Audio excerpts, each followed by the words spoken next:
আসসালামু আলাইকুম আমার ভাইয়া ও আপুরা, welcome to my daily blog. এটাই আমার ফার্স্ট ব্লগ।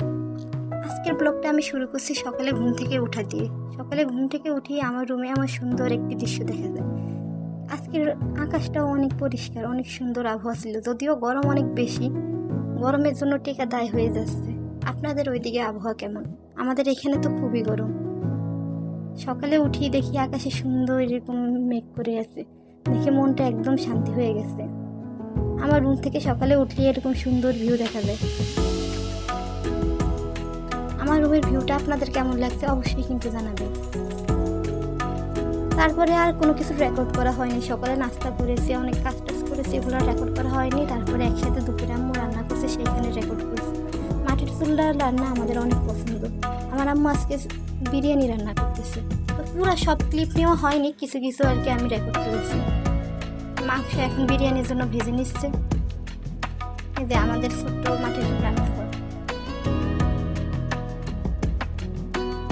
এটা আমাদের বাসার সামনের ভিউ। যদি বর্ষাকালে এই কারণে বেশি একদম জঙ্গলের মতো হয়ে আছে, এমনি সময় অনেক সুন্দর থাকে। বর্ষাকালে আগাছা একটু বেশি হয়, তো এই কারণে এরকম হয়ে আছে। আকাশে রোদ, অনেক গরম বেশি। এই তো বিরিয়ানির জন্য আম্মু মশলা কষিয়ে নিচ্ছে। তেমন একটা আমার ক্লিপ নেওয়া হয়নি, পুরো রেসিপি চাইছিলাম ভিডিও করতে, কিন্তু পারিনি। এই তো অতিরিক্ত গরমে অশান্তিতে আমি যে ফ্রিজ থেকে আইসক্রিম নামিয়ে নিচ্ছি। এগুলো আমাদের বাসায় বানানো আইসক্রিম, বেশি কিছু নেই। এগুলোর মধ্যে শুধু পাকা আম, পুদিনা পাতা আর চিনি দিয়ে ব্লেন্ড করে নিয়ে তারপরে আইসক্রিমের মোল্ডে বসিয়ে দিয়েছি। এটা খেতে কিন্তু খুবই মজা, আপনারাও চাইলে ট্রাই করতে পারেন। এই গরমে একদম শান্তি হয়ে যায় এটা খেলে, খুবই মজা। আমি তো গরমে মজা করে খাচ্ছি এটা।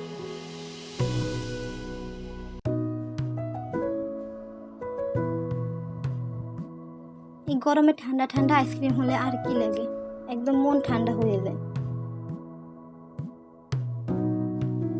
এই তো একদম দুপুরে খাওয়ার সময় হয়ে গেল, এখন বিরিয়ানি নিয়ে আসছি, আমরা খাবো। এটা হচ্ছে বিরিয়ানির ফাইনাল লুক।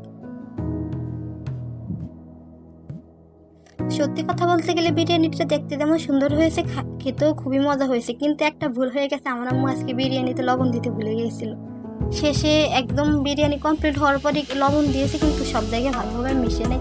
এই কারণে আর কি কম লবণই খাওয়া লাগছে, কিন্তু এমনিতে বিরিয়ানি খুবই মজা হয়েছে। বিরিয়ানির আলু তো আমার খুবই ফেভারিট। আমি বিরিয়ানির আলু অনেক পছন্দ করি। বিরিয়ানির আলু হলে আমার আর কিছু লাগে না। এই তো বিরিয়ানির আলু দিয়ে মজা করে খাচ্ছি আমি বিরিয়ানি।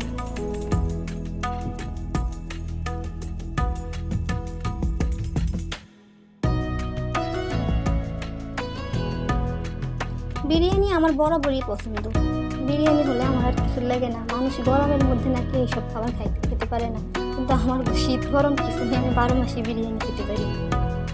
আমার এসব রিচ ফুডই পছন্দ। যদিও এগুলো স্বাস্থ্যের জন্য খারাপ, এগুলো এত রিচ ফুড খাওয়া উচিত না, কিন্তু মাঝে মধ্যে খেলে সব প্রবলেম।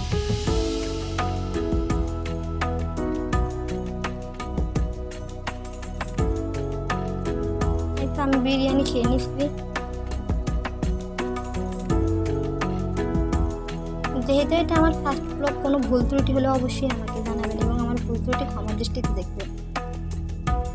এই তো তারপরে বিকেলে একদম মেঘ করে এসে অন্ধকার হয়ে গিয়েছিল, ভাবছিলাম যে ঝড় হবে, বাতাসও হচ্ছিল, কিন্তু পরে আর বৃষ্টিও হয়নি, ঝড়ও হয়নি, আবার গরম শুরু।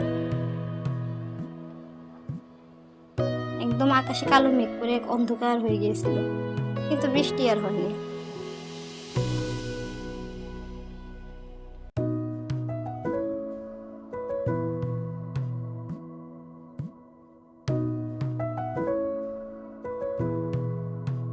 তারপরে আর কিছু রেকর্ড করা হয়নি। সন্ধ্যায় একটু ব্যস্ত ছিলাম, এই কারণে রেকর্ড করা হয়নি। একসাথে আবার রাতের খাবার নিয়ে এসেছি।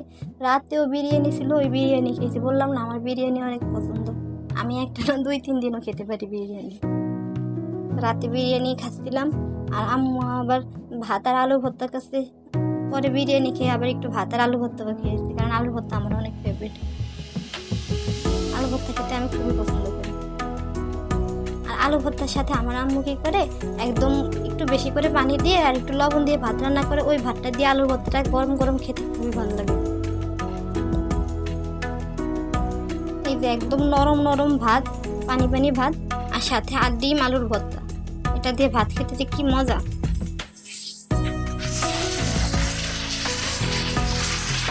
আমি তো খুবই মজা করে ভাত খেয়ে নিচ্ছি।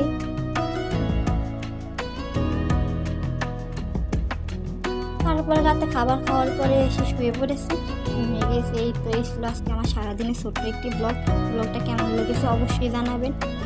আর সামনে থেকে আমি আরও এরকম ব্লগ দেওয়ার চেষ্টা করব। আমার চ্যানেলটাকে প্লিজ সবাই সাবস্ক্রাইব করে দেবেন এবং আমার ভিডিওটি লাইক করে দেবেন। আমার সাথে থাকার জন্য ধন্যবাদ।